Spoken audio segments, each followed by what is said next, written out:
Hello YouTube, this is Morgan Airspeed Prime here with my next Avatar news update video. This time out we have this pretty interesting sort of interview here from Newsarama. They interview Rachel Roberts, who is the editor on the Avatar and Korra books, as well as Michelle Wong, who's of course the Korra comic artist. And while I suppose technically it's a Ruins of the Empire interview, there is one particularly interesting question to Rachel Roberts with a tease of news for the future.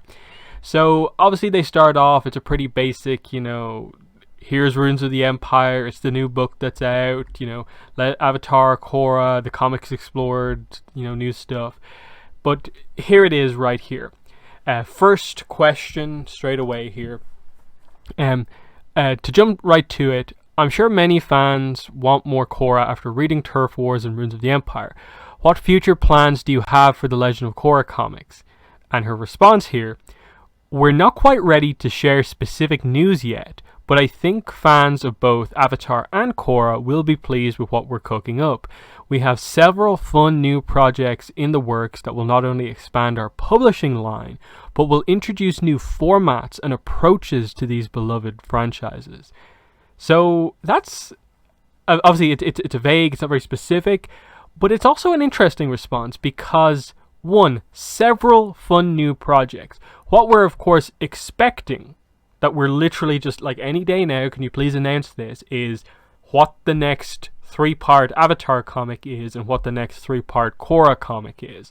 I'm assuming that's sort of set in stone. They're not just gonna stop those right now unless they have made some sort of a bigger move to move away from that format, which has become limiting of late. But the expectation would be that we're getting another 3-part Avatar comic, another 3-part Korra comic. But the fact that they say several instead of just like the next iteration of each suggests that there is more coming, which obviously you go to that because they also say, expand the publishing line, introduce new formats and approaches to the franchises. So they're suggesting there, I think formats especially, when you're talking about books, very clearly format, are we moving away from the 3-part structure? Are we getting different types of books? And like a lot of people have maybe been wondering about, are we finally getting like a monthly Avatar comic series or Korra comic series? There's so many places they can go because ultimately the Avatar comics do have a very weird format. Like I don't know any other comic kind of series that is done in the way Avatar comics are done, where it's one 72-page part and then 3 of those books make up a series and they just keep doing that over and over again. So are we getting 2, 3, 4-part series? Are they talking about different types of books? Like, are Dark Horse finally going to get into doing some of these more kind of in-universe or like encyclopedia fact file style books? They're the sort of questions you have because it is the 15-year anniversary of the franchise. And while the anniversary came and went, this still is the year to make those sort of bigger announcements and like expand out the publishing line with new things, like she basically says here. So that's what I'm wondering about. The only thing that could maybe get in the way of that is that is new formats literally just what they're referring to like the omnibus as, that is literally a new format of like those books to reprint them in that way, and it's just teased as a new thing because they haven't announced the second omnibus yet, and that the announcement of the Search omnibus would make the omnibus a new format officially rather than just one book. Because again, I assume whenever all these announcements happen, the Promise omnibus cover will be part of that announcement, because we've been waiting for that for a while and it's been weird why we haven't got that yet. But the other thing would be books like The Lost Adventures or Team Avatar Tales. That's also technically a different format. That's different than the other stuff that we get. Is there a new one of those books being planned? Especially if it's more Korra-centric. That would be pretty interesting. So long as they really heavily go away from the Team Avatar Tales format. the news stories in that book were not good enough, and we definitely, if they do something like that in the future, need to have more impactful stories that actually have meaning and not just filling out pages in the book. So that's one thing I'd say about that.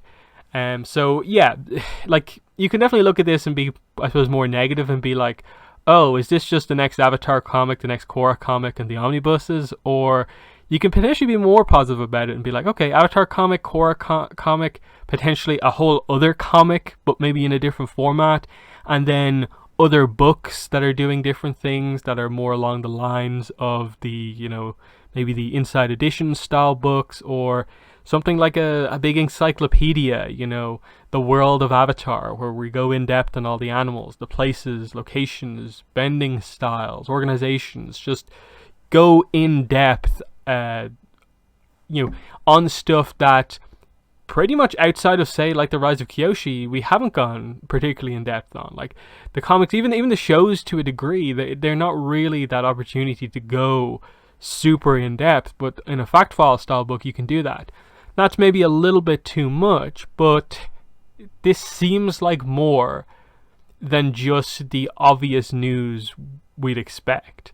This is more than just, we'll announce the new comics shortly. Just with the way it's worded. Again, it's reading a lot into one statement, but we kind of have to, because part of the reason I'm spending time on this is because where is the announcement? The anniversary did come and go. They had their perfect opportunity to announce something big when everyone's attention was on Avatar for that day. We're past that now. When is the next opportunity? Is it just going to be a random reveal in the middle of nothing? Or are you actually building up to revealing this in relation to like a convention or what? Comic-Con, both of the Comic-Cons, San Diego and New York, are still ages away. I'd be shocked if they waited that long. Like, I know what there's like other conventions along the way, but like, are any of them big enough to warrant this announcement happening then? So the question is, like, obviously they're not ready yet, but when will you be, given that there are no new story content books from Dark Horse announced? The schedule is literally just the library editions for Imbalance, library edition for Runes of the Empire, Promise Omnibus, and that's it on the Dark Horse side of things. Where is the new content? So that's why, like, everyone's like, can you please announce this now? Because like, there's no, right now, technically not officially announced. We don't know what's next, and that's why everyone is like, give us the news. And so hopefully when this happens, we'll go from having like 0 new story content to potentially 3 or 4 new pieces of story content, depending on what exactly the big announcement is yet with regards to this news. As for the rest of the interview, it's pretty basic. You know, they pretty much just get into, you know, okay, Rachel Roberts is the editor, what's your experience like working on the comics? You know, they of course have the Korra question, because for obviously the bigger news outlets that aren't necessarily, you know, hardcore, you know, into the franchise and stuff like that, for some reason Korra is like the only topic of discussion that can ever be brought up in these interviews. And again, another question about Korra, another question about Korra. There's a question about Runes of the Empire, Kuvira's redemption arc, which is pretty good, and the answer there is quite decent, you know, in terms of like, this is the creators' approach to this arc, that they came at it from this perspective, and this is why they committed to Kuvira having a redemption arc. So if you have issues with it, it's definitely, I think, worth reading what Rachel Roberts has to say there. I don't really want to go into it here, just because, you know, I mainly want to discuss the news rather than these sort of creator interviews that aren't specifically news focused. Again, Michelle, what went into the the final battle, and, you know, Michelle Wong's couple of questions that they're primarily just about the art. Of course, there's not a lot, you know, to really expect from what she has to say. Weird question there. Would you like to work on an Avatar Korra crossover at some point? Do you feel like it's possible to see the younger versions of Avatar interact with the Korra cast in some fashion. And she's like, why would you ask that question? Like, really? Like, out of everything in the Avatar franchise, you want to do a obviously non-canon crossover more than anything else in the entire universe. I just don't get that. Now, thankfully, she does say, sadly, I don't think this is a story arc that would ever come to fruition with how pretty closely to the established timeline of the show. And unless we can figure out a way to justify time travel in the Avatar verse, I don't think it'll happen. That's what fan fiction is for, and that's a good response to that. And that, like, yeah, like, come up with a better idea for a potential story arc. What are you most proud of out of this arc? And again, it's just some basic stuff there. She goes through a lot of the creative team involved in it. Brief mention of Ruins of the Empire stuff, but it doesn't go particularly in depth, which is why I'm not really spending time discussing it here. Last two questions with Rachel Roberts are basically, okay, what philosophies do you want to see explored in the show? Because the Korra villains all have their own philosophies. And so this is an interesting one, because obviously she's involved in the creative process from sort of start to finish, basically. So, what she says has a little bit of weight to it because she interacts with, like, Mike O'Brien and the creators. So, what she's thinking about is, like, okay, the Avatar cycle's effect on economy and general relations between the nations. When an Avatar passes away, the search for a new one begins. Does it cause commotion in the nation? Festivals, celebrations, holidays, stuff like that. And a similar type of thing about the White Lotus, of just like, what's the reaction to sort of the White Lotus going public and so on.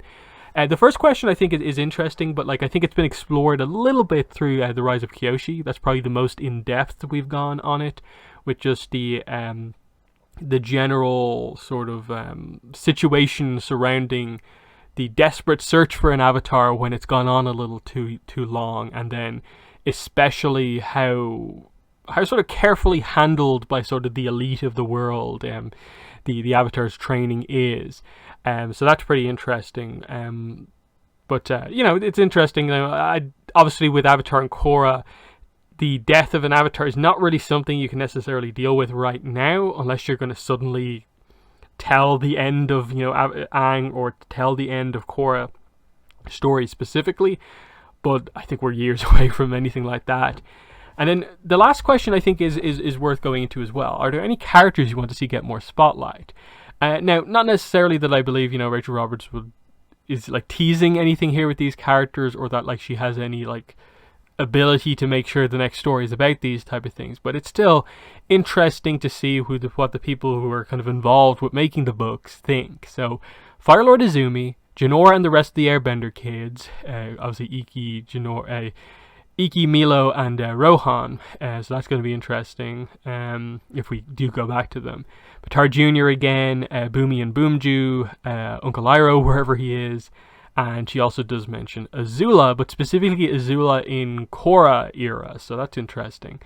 So, they're about the characters you want. Izumi is probably right up there, top of the list, in terms of what Korra fans want to see next, in terms of, we want to go to the Fire Nation, we want to know more about Izumi, we want to know more about Iroh, we want to know more about this daughter, who is a character but we don't know much about, and then Azula on the Avatar side of things, we absolutely want to know more about. Please continue that story. So it is at least nice to see the editor mention two key characters that we want to go back to. But yeah, like I said, the main news for sure is the answer to the first question. No specific news yet, but multiple fun projects, several fun new projects in the works. They will expand the publishing line, introduce new formats and approaches to the franchises. Take of that what you will. Interesting, but also a little vague. So in the comments, let me know what your thoughts are on that news, as well as anything you took from this interview. But that has been the video. Thanks for watching, and bye.